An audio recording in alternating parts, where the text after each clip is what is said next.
नमस्ते दोस्तों। आज मैं आपसे कुछ बातें करने आया हूँ फाइनेंशियल प्लानिंग के बारे में। फाइनेंशियल प्लानिंग के बारे में तो हम सब ने बहुत बार सुना है, बातें भी की हैं, लेकिन मैं कुछ आपसे अलग बातें करना चाहता हूँ, जो मेरा अनुभव अब तक आया है कि फाइनेंशियल प्लानिंग के बारे में लोगों को पता है, लेकिन लोग उस पे डेडिकेटेड नहीं रहते। फाइनेंशियल प्लानिंग में सबसे इम्पोर्टेंट बात है कि आपको अपना गोल फिक्स करने हैं। गोल क्या है? आप अगर फैमिली वाले हैं तो आपके बच्चों की पढ़ाई पढ़ाई मतलब जो रोज़ वाली पढ़ाई नहीं, जो आगे 12वीं के बाद जो उसको बड़े खर्चे आते हैं वो वाली पढ़ाई। उसके बाद बच्चों की शादी है, फिर उसी दरमियान उसके बाद जब आपकी उम्र 55 या उसके बाद हो जाती है तो रिटायरमेंट आता है। ये 3 जो हैं लाइफ स्टेजेस आम तौर पे इंसानों के लाइफ में आते हैं और हमें इस हर लाइफ स्टेज पे खर्चे करने पड़ते हैं। बच्चों की पढ़ाई करनी है, खर्चा है, बच्चों की शादी करनी है, खर्चा है, रिटायरमेंट है, रिटायरमेंट का पैसा इकट्ठा करना है ताकि उसके ऊपर जो ब्याज आए उसके ऊपर हमारा घर चल सके, तो वो भी एक हमें सोचना पड़ता है। इस दरमियान कुछ अगर मुझे हो जाता है तो मेरे मेरे परिवार को कौन सँभालेगा? उसके लिए मुझे शुरू में ही एक टर्म प्लान लेना है। टर्म प्लान कितना लेना है उसका एक सिंपल सा फ़ॉर्मूला है। मानो आपकी 6 लाख की साल की इनकम है, तो आपको इतना टर्म प्लान लेना है कि उसको आप उसके वो पैसों को आपके वाइफ़ ने बैंक में रखने पर अगर बैंक का एफडी का रेट 6% है, तो 6 लाख रुपए आने चाहिए। मतलब 1 करोड़ का टर्म प्लान आपको लेना है, अगर 6 लाख की इनकम है तो। उसको आप सीधा ब्याज से संबंध जोड़ दीजिए, उतना ब्याज हमें उतना पैसा लाके देगा। ठीक है? तो टर्म प्लान आपको लेना है। टर्म प्लान के बाद आपने सोचना है कि अभी मेरे बच्चों की पढ़ाई है, उसकी शादी है, फिर मेरे रिटायरमेंट के लिए मैं क्या कर सकता हूँ? अगर आपकी उम्र बहुत छोटी है, मानो 30-35 के आसपास आप हैं, तो बहुत टाइम है आपके पास ये सब बातें पूरे करने के लिए। तो मैं एडवाइस करूँगा, आपका रिस्क लेने की एपेटाइट ज़्यादा है, तो आपको इस वक्त म्यूचुअल फंड में एसआईपी शुरू कर देनी चाहिए। मात्र 5-6 हज़ार या 10,000 के आसपास जितना आपने प्लानिंग किया है उसके हिसाब से एसआईपी शुरू कर दीजिए। एसआईपी ही लॉन्ग टर्म में आपको जितने भी एसेट क्लास हैं जो आपकी वेल्थ क्रिएट करते हैं, फाइनेंशियल प्लानिंग में इस्तेमाल होते हैं, सबसे ज़्यादा आपको पैसा बना के देगी। कम कंट्रीब्यूशन में ज़्यादा बना के देगी। अब जैसे मैंने कहा, हमने बात कर ली इन्वेस्टमेंट की। इन्वेस्टमेंट में मैंने शुरू में नाम ले लिया एसआईपी का, लेकिन कई बार ऐसा होता है कि कई लोगों का रिस्क एपेटाइट कम होता है या उनकी उम्र ज़्यादा हो जाती है, फिर वो बोलते हैं अब हमको मार्केट की रिस्क कम चाहिए। होना भी ऐसा ही चाहिए। जैसे कोई आदमी है रिटायरमेंट की तरफ आ चुका है, उसके पास कुछ पैसा आ गया है, अब वो उस पैसे को बढ़ाना नहीं चाहता, उससे उसकी जो आने वाली ज़िंदगी है रिटायरमेंट की उसका प्लानिंग करना चाहता है। तो उसके लिए अलग अलग रिटायरमेंट के प्लान हैं। मेरे पास टाटा एआई के पास भी हैं, फॉर्च्यून गारंटी प्लस प्लान है, सरल पेंशन योजना है या फॉर्च्यून पेंशन योजना है, जिसमें आपको कुछ समय के उपरांत, मतलब आज हमने पैसा लगा दिया तो 5 साल के बाद अच्छा खासा पेंशन शुरू हो जाता है। वो हमेशा के लिए चलता है, जब तक कि आपकी ज़िंदगी है, जब तक है जान, पैसा मिलता रहेगा। उसमें 1 रुपए की कमी नहीं आएगी, गारंटी वाला पैसा मिलता रहेगा। आपके बाद आपके श्रीमती जी को मिलता रहेगा, दोनों के बाद आपके सारे पैसे आपके नॉमिनी को कंपनी दे देगी और मामला ख़त्म हो जाएगा। ऐसे प्लान भी हैं, ये सब टैक्स फ्री भी हो सकते हैं अगर आपने उसमें इंश्योरेंस लिया है तो रिस्क के ऊपर हम और उसकी उम्र कितनी है, हम लोगों को सलाह देते हैं कौन सा प्रोडक्ट लेना है, वो किस उम्र के किस दहलीज पर है, उस पर डिपेंड करता है। फाइनेंशियल प्लानिंग के बारे में बात कर रहा हूँ। अभी उस फाइनेंशियल प्लानिंग में सबसे बड़ा मुद्दा आता है इन्वेस्टमेंट। एक तो हो गया आपने गोल फिक्स कर लिए, फिर इन्वेस्टमेंट कहाँ करें, कैसे करें। जैसे मैंने बता दिया, आपकी रिस्क लेने की ताकत कितनी है उस पर सब डिपेंड करता है। आपको कितना टाइम बच गया है आपके गोल अचीव करने में, उस पर डिपेंड करता है। लेकिन इन्वेस्टमेंट के कुछ बेसिक रूल्स होते हैं, नहीं तो वो इन्वेस्टमेंट नहीं होती, वो सिर्फ सेविंग हो जाती है। इन्वेस्टमेंट के लिए आपको टाइम देना पड़ेगा। एक तो गोल फिक्स करना है, गोल के ऊपर अचीव करने के लिए टाइम देना पड़ेगा। अगर इन्वेस्टमेंट किया है तो रिस्क भी आता है। मतलब गोल है, टाइम है और रिस्क लिया है तो वो इन्वेस्टमेंट ही है, और इन्वेस्टमेंट आपको ज़्यादा रिटर्न देगा बजाय सेविंग के।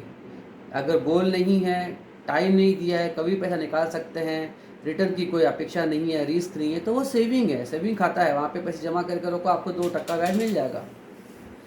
अगर आपने इन्वेस्टमेंट करनी है तो इन्वेस्टमेंट के लिए जो कोई बातें हैं जो उसको बहुत मारक है, इन्वेस्टमेंट को ख़त्म करती है, वो बता रहा हूँ। सबसे पहले महंगाई।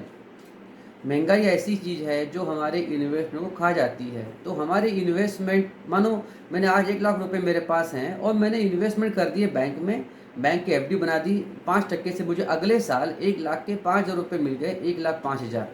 लेकिन अगर कोई चीज़ आज 1 लाख की मिलती है तो वही चीज़ अगले साल में वही 1,05,000 रुपये लेके गया तो वो नहीं मिलेगी, वो 7-8 हज़ार रुपये से बढ़ जाएगी।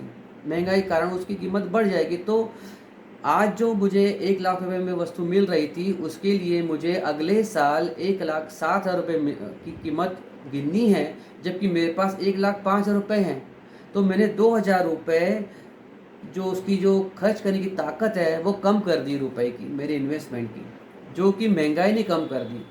तो मुझे महंगाई से ज़्यादा रिटर्न कमा के चाहिए ताकि मेरे पैसों में बढ़ोतरी भी आए और मैं अपने जो इच्छाएं पूरी कर सकूं, लाइफ स्टेजेस को अचीव कर सकूं, मेरे गोल्स पूरे कर सकूं। तो सबसे बड़ी बात है महंगाई। दूसरा, ब्याज दर, घटता हुआ ब्याज दर एक सबसे बड़ा सरदर्द है अपने इन्वेस्टमेंट के लिए। आज से 15-20 साल पहले आप देखेंगे बैंक के एफडी का रेट 13% 14% था, मतलब 5-5.5 साल में आपके पैसे दुगने हो जाते थे, जो आज एफडी का रेट मात्र 4.5-5% तक आ चुका है और वो नहीं लगता अभी बढ़ने वाला है, आगे आने वाले समय में और कम हो जाएगा। तो जो लोग बैंक एफडी में ब्याज के ऊपर बैठे हुए हैं उनका तो प्रॉब्लम ही हो गया है, उन्हें कुछ रिस्क लेके अपना पैसा और लगाना पड़ेगा, फंड्स में लगाना पड़ेगा, मार्केट में लगाना पड़ेगा, या जो मैंने कहा टाटा के प्लान है वहाँ लगाना पड़ेगा। तो दूसरा हो गया अपना इन्फ्लेशन रेट, पहली हो गई रेट ऑफ इंटरेस्ट, पहला हो गया इन्फ्लेशन, दूसरा हो गया रेट ऑफ इंटरेस्ट, तीसरा होता है हमारा क्या बोल सकते हैं उसको, इमोशंस। हम जो पैसे लगाते हैं उस पर हम बहुत ही इमोशनल होते हैं, क्योंकि हमने क्या पसीना बहा के पैसा कमाया होता है।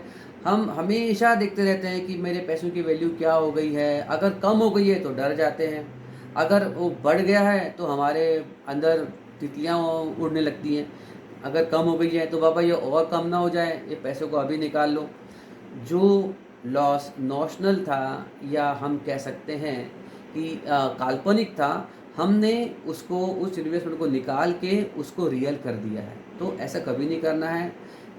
इमोशंस हमेशा हमारे इन्वेस्टमेंट को मारता है। अगर हमारा पैसा बढ़ गया है तो शायद इसके बाद नहीं बढ़े, पता नहीं बढ़े ना बढ़े, निकाल लो, फिर हम अपने गोल को अचीव नहीं कर पाते, इमोशंस बीच में आ जाते हैं। तो मैंने कहा हमारे इन्वेस्टमेंट को जो सबसे बड़ा प्रॉब्लम क्रिएट करता है वो है तुम्हारा, एक तो इन्फ्लेशन, महंगाई, उसके बाद घटता हुआ ब्याज दर, तीसरा हमारा इमोशंस। ये सब बातें हैं जो हमें ध्यान में रखनी है इन्वेस्टमेंट के लिए। इन सब से ऊपर हमें काम करना है।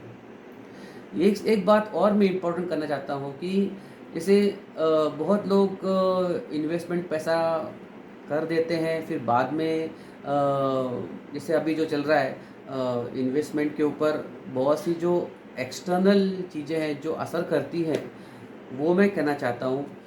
जैसे कि अभी दुनिया में कई कई जगह पे वॉर चल रही है, यूक्रेन और रशिया में गए 1.5-2 महीने से वॉर चल रही है। ये डर है कि कहीं ये और कंट्रीज़ में ना फैल जाए और ये कहीं वर्ल्ड वॉर ना हो जाए। और तो क्या होता है कि मार्केट भी देखेंगे तो अनप्रेडिक्टेबल है, कभी बढ़ता है कभी कम होता है। होता ऐसा है कि ऐसे समय में हमें पेशेंस रखना है। गए 2 साल पहले भी कोरोना आया था, मार्केट गिर गया था, कुछ तो 42,000 था, उसके पहले महीने फरवरी में, मार्च महीने में 25,800 तक पहुंच गया था।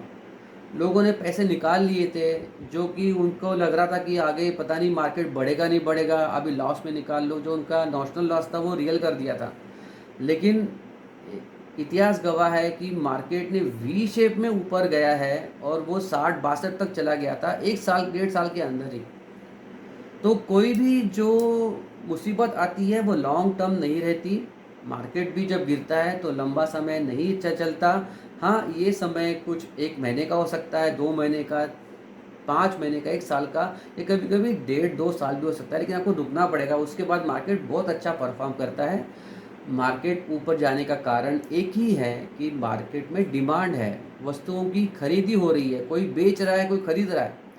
किसी की कमाई हो रही है, वो कमाई करके खर्च कर रहा है और वो खर्च करके वस्तुओं की डिमांड बढ़ा रहा है। ये भारत में, हमारे इंडिया में वी आर फॉर्चुनेट कि हमेशा हमें यहाँ हमारा डिमांड रहती है। यंग यंग पॉपुलेशन है, 70-80% हमारी पॉपुलेशन यंग है।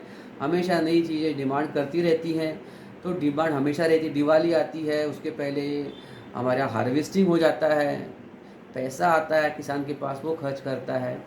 मानसून हमारे यहाँ आता ही है, चाहे कम आए लेकिन आता ही है, फिर बाद में अपना वो एवरेज निकाल लेता है। तो हमेशा ध्यान रखना कि जब डिमांड है तो मार्केट बढ़ता ही है, और इसके पहले भी 2 बार वर्ल्ड वॉर हो चुके हैं। दोनों बार दुनिया ने देखा है कि उसके बाद मार्केट बढ़ा ही है। तो हमें ये बात ध्यान में रखनी है। जिन लोगों को मार्केट का रिस्क बिल्कुल नहीं चाहिए, उनके पास टाटा के ऐसे प्लान हैं जो उनका फाइनेंशियल प्लानिंग पूरा करके देते हैं। जैसे मैंने कुछ नाम दिए, फॉर्च्यून गारंटी प्लस है, सरल पेंशन प्लान है, या वैल्यू इनकम प्लान है जो आपको अगले ही साल से कमाई करना शुरू कर देता है, 30-40 साल तक कमाई चलती रहती है। ऐसे बहुत से हैं। टर्म प्लान आपको शुरू में ही लेना है। तो ये कुछ इम्पॉर्टेंट बातें थी। 11 मिनट का वीडियो हो चुका है। मेरे को आपको शेयर करना था। आपको अगर आपके फाइनेंशियल प्लानिंग के बारे में कुछ और बातें करनी है या पर्सनली बातें करनी है, तो मेरा मोबाइल नंबर नीचे दिया हुआ है, आप मुझसे कांटेक्ट कर सकते हैं। मैं आपको ज़रूर मदद करूँगा। धन्यवाद।